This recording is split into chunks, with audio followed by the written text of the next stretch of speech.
Pernahkah kamu membayangkan bahwa sebuah bangsa dengan budaya pop modern, drama, dan K-pop yang kita kenal sekarang sebenarnya punya sejarah ribuan tahun yang penuh perjuangan?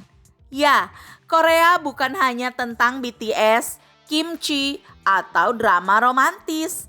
Jauh sebelum itu, ada kisah raja-raja, peperangan, kerajaan besar, dan lahirnya aksara yang memudahkan rakyat belajar membaca. Hari ini, kita akan menjelajahi perjalanan panjang dinasti-dinasti Korea dari legenda Dangun sampai berdirinya Kekaisaran Korea sebelum akhirnya jatuh ke tangan Jepang. Bersama Salshe Digital, belajar asik dengan Clay Animation. Jangan lupa untuk like, komen, dan subscribe channel ini supaya kamu tidak ketinggalan video-video menarik lainnya. Sebelum masuk ke videonya, aku mau disclaimer dulu ya. Jika ada pengucapan atau pelafalan yang kurang tepat, mohon dimaklumi ya teman-teman. Dan kalau kamu mau kasih saran atau masukan, silahkan untuk tulis di kolom komentar. Terima kasih. Sejarah Korea dimulai dari legenda yang penuh simbol. Menurut catatan kuno, Korea didirikan oleh Dangun Wanggom pada tahun 2333 sebelum Masehi. Kisahnya bermula dari Hwanung, putra Dewa Langit yang turun ke bumi. Seekor beruang dan harimau ingin menjadi manusia. Mereka diberi ujian tinggal di gua. Hanya makan bawang putih dan mugwort selama 100 hari. Sang harimau menyerah, tapi beruang bertahan, lalu berubah menjadi seorang wanita. Dari pernikahannya dengan Hwanung, lahirlah Dangun, pendiri kerajaan Gojoseon. Meski berbau mitos, cerita ini menandai awal mula identitas bangsa Korea. Dari Gojoseon inilah peradaban, hukum, dan struktur pemerintahan pertama kali terbentuk. Berabad-abad setelah Gojoseon runtuh, Korea terpecah menjadi 3 kerajaan besar, Goguryeo, Baekje, dan Silla. Goguryeo terletak di utara. Kerajaan ini terkenal tangguh. Mereka menguasai wilayah luas, bahkan meluas hingga Manchuria. Baekje berada di barat daya. Baekje dikenal sebagai pusat seni dan budaya. Banyak pengetahuan mereka, termasuk agama Buddha, disebarkan ke Jepang. Silla di Tenggara awalnya kerajaan kecil, namun dengan strategi diplomasi dan aliansi bersama dinasti Tang dari Cina, Silla akhirnya berhasil menaklukkan 2 kerajaan lainnya. Pada akhirnya, Silla yang menang dan menjadi simbol penyatuan Korea. Setelah berhasil menyatukan semenanjung Korea, Silla bersatu memasuki masa keemasan. Agama Buddha berkembang pesat, kuil-kuil megah dibangun, patung-patung indah dipahat, dan karya sastra mulai ditulis. Silla juga membuka hubungan dengan Cina dan negara lain. Namun, di balik kejayaan itu, konflik internal perlahan melemahkan kerajaan. Kaum bangsawan saling berebut kekuasaan hingga akhirnya Silla runtuh, membuka jalan bagi lahirnya dinasti baru.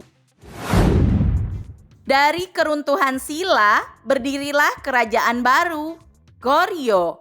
Nama Korea yang kita kenal hari ini sebenarnya berasal dari kata Goryeo. Goryeo dikenal dunia lewat karya seninya, terutama keramik hijau berlapis glasir yang disebut Celadon. Keindahannya masih dipuji hingga sekarang. Namun, masa Goryeo juga penuh ujian.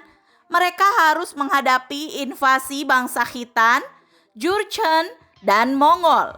Meski begitu, Goryeo tetap bertahan ratusan tahun, bahkan berhasil menjaga identitas bangsa Korea.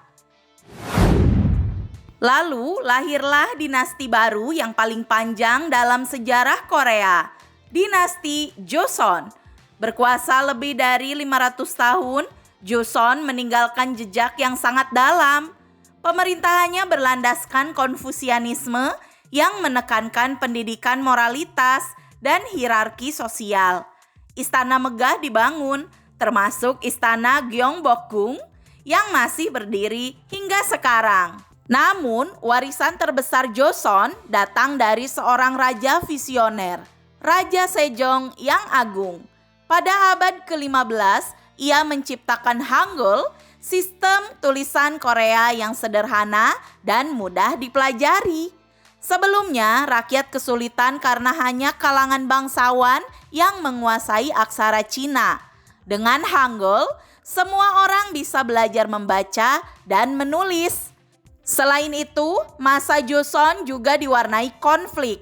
Invasi Jepang pada abad ke-16 yang dikenal sebagai Perang Imjin mengguncang kerajaan. Namun, ada pahlawan legendaris Laksamana Yi Sun-sin dengan kapal turtle ship yang unik.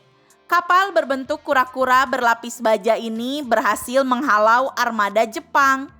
Joseon bertahan berabad-abad, namun pada akhirnya mulai melemah karena korupsi, konflik internal, dan tekanan dari negara asing. Pada akhir abad ke-19, Raja Gojong memproklamasikan berdirinya Kekaisaran Korea, mencoba memodernisasi negaranya.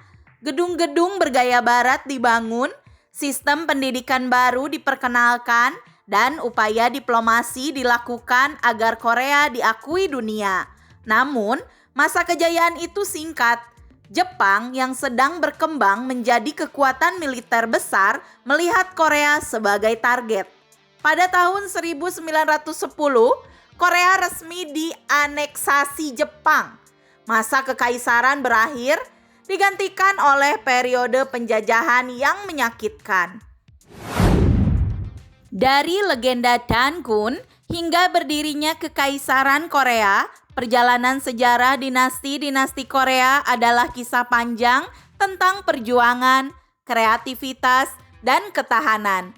Meski sering dijajah, diserang, atau dihimpit konflik internal, bangsa Korea selalu menemukan cara untuk bangkit.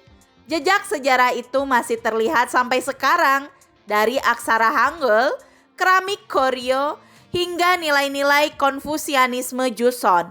Semua membentuk Korea modern yang kita kenal hari ini.